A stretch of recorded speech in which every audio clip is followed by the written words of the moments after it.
During World War II, the house wasn't lived in much, was it? I suppose everything was really virtually closed down, wasn't it? Yes.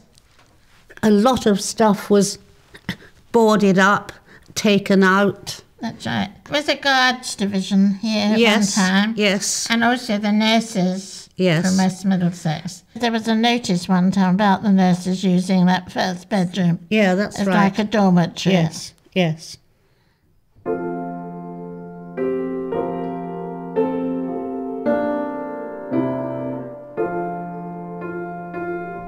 A lady visiting the house, I was up in the bedrooms. Yeah.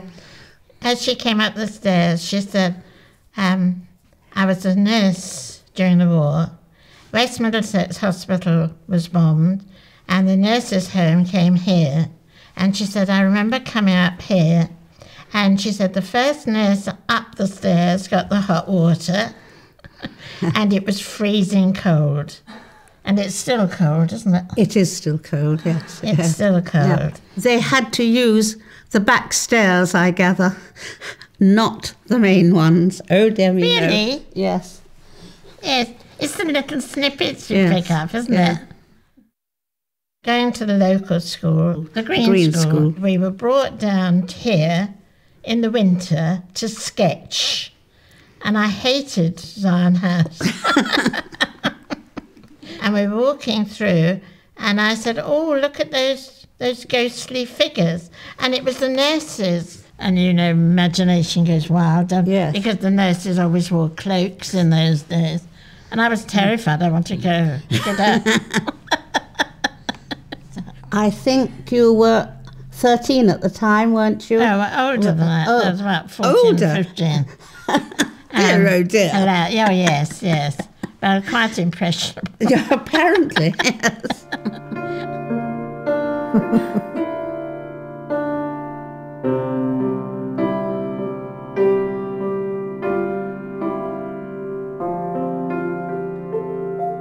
And I had 3 months in Munich, learning German and music and all that. And then we had the Anschluss in the middle of March, which was terribly exciting. The wireless said Germany had walked into Austria. And the next day, the army came back into Munich and marched to the streets of Munich. So Munich was going wild with excitement. And us girls were sort of, you know, flooded out into the crowds. And there was Hitler being driven back in his car, and he was standing in front, this horrid little man, he was just lifting his hand like that. Heil Hitler, and everybody was shrieking and shouting. But I wrote a letter to my mother saying, guess what? Darling Mum, guess what? I've just seen Hitler and he's too sweet. This sort of stumpy little man standing in his car, waving his arms. The day war broke out, I was in Scotland with my parents, and I think I remember my heart stopping, because I thought bombs will come pouring down and it'll be the end of the world. There were 26 bombs at Syon, but luckily around it and not on top of it.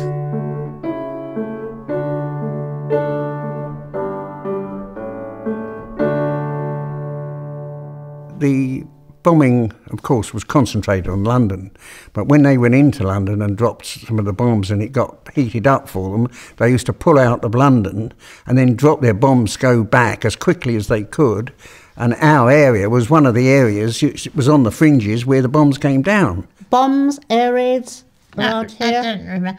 Apart from the fact when our school was bombed, Yes. we'd all been asking for the school to be bombed, and you know what kids are like. And then when it happened, we were all so heartbroken.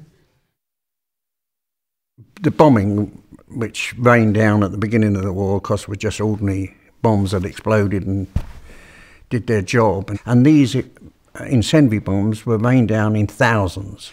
The doodlebug, which was the next big thing, literally to a young lad like myself, looked like a little plane coming over. And there used to be a big drone as they come over. You knew this humming drone It was sort of, I think it was sort of little doodle like this.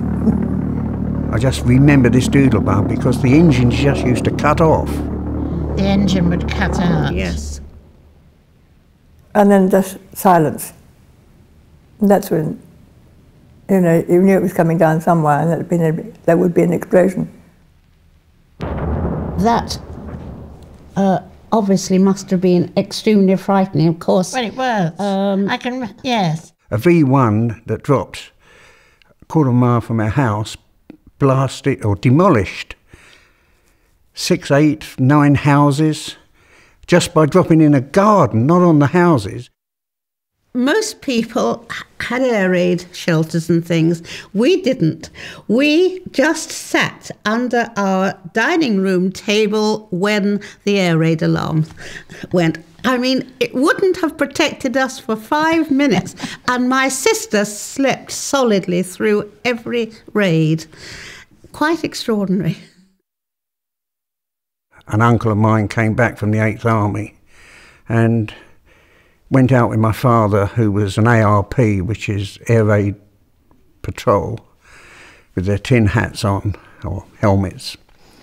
And he came running back into the house, dived under the moistened shelter, and shouted out, "Oh, at least on the front line, I know the bombs are coming from the front." He said, "They're coming from everywhere." He said, "There's shrapnel dropping, there's bombs coming down, the sky's lit up." He said, "This is unbelievable." And he was a nervous wreck.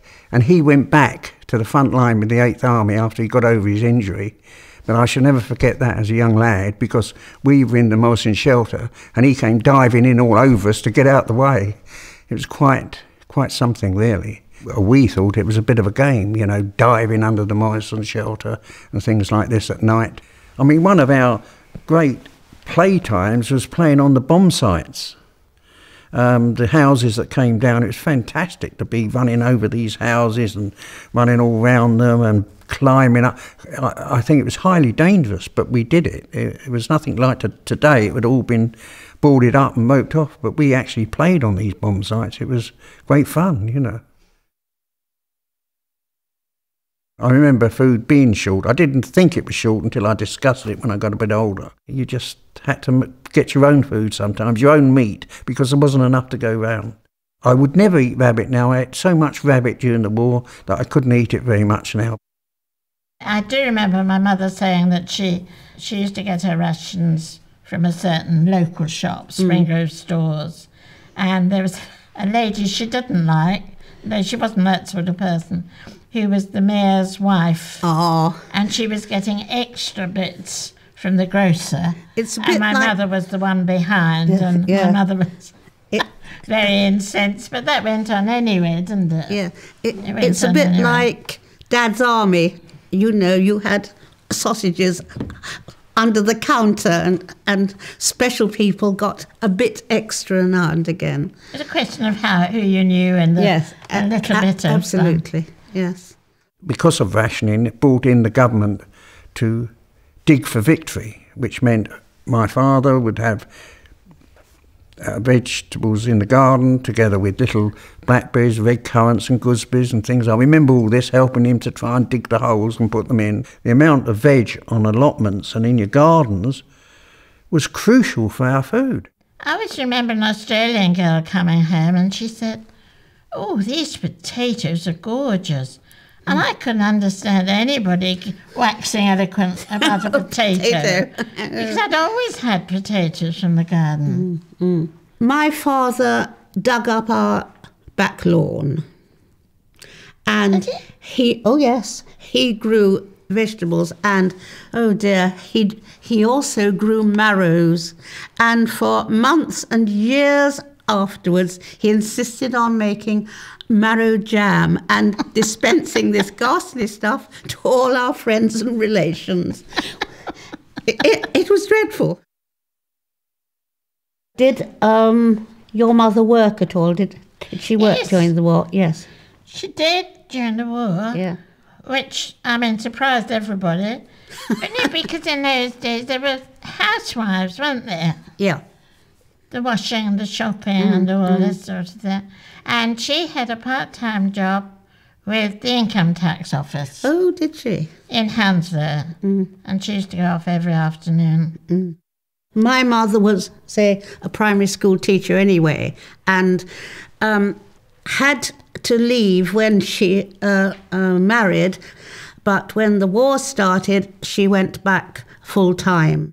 They had women working in the factory, mainly on lathes and repetitive work, but it did cause a little uproar because they were earning more money at times than the men because of the repetitive work and bonuses, and the men were on the skilled work and on standard rates, and it did cause a little bit of friction. And men weren't used to women working, of course. Yes, because I was 17 and a half, I suppose, when the thing came. It wasn't about the first time women had any sort of life outside the kitchen and that sort of thing. I mean, I'd never given a thought to what one was going to do in one's life. And then with this sudden thing, what can I do? So I applied to join the Wrens. Talk about the Wrens, because that was funny. Go on. We had this ghastly, like prison overall, because they wouldn't supply you with uniform until you decided you were going to stay. You can't blame them for that. We used to be up at 6 o'clock in the morning, and can you imagine it these days? They had scrubbing itis. We were literally on our hands and knees scrubbing floors. What about your lecture where you fell asleep? That was on sex. So that was. I think quite a few of us were falling asleep in those days. I was a year at Chatham before. One day the signal officer comes in and he says, the big ships, which are bringing Americans in 1943, bringing Americans over, are now going to take Wrens. So anybody wants to volunteer, here you can sign your name. So I had a bit of paper out of his hands, and my name at the top of the list. You can imagine how exciting that was. Anyhow, then I was in this ship then for the next 4 months, and we zigzagged across the Atlantic, taking signals all the way. I literally was just a coder, which is the simplest thing. The cipher people brought the codes in figures, and we had these great books, so we knew which books to look things up. Then this particular message was from my brother's group. Have spotted U-boat, such a area. Next message, have fired at U-boat.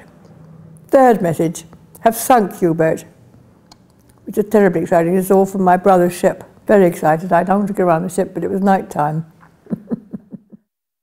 Then we had a whole week in New York. You can imagine how exciting that was in wartime. And no light was dimmed in New York. It was blazing lights. We filled the ship with Americans to bring back. And poor things, they just lay where they could find a space on the deck. And it was never terribly comfortable. I never had anywhere to put anything in one small room where we had double-decker bunks. And, I had top bunks, so you had to climb in, standing on the girl's face underneath. We were only allowed to eat in the officers' mess because the officers were kind enough to allow us girls. Otherwise, one of them said, you'll be eaten alive down if we have to eat with the men.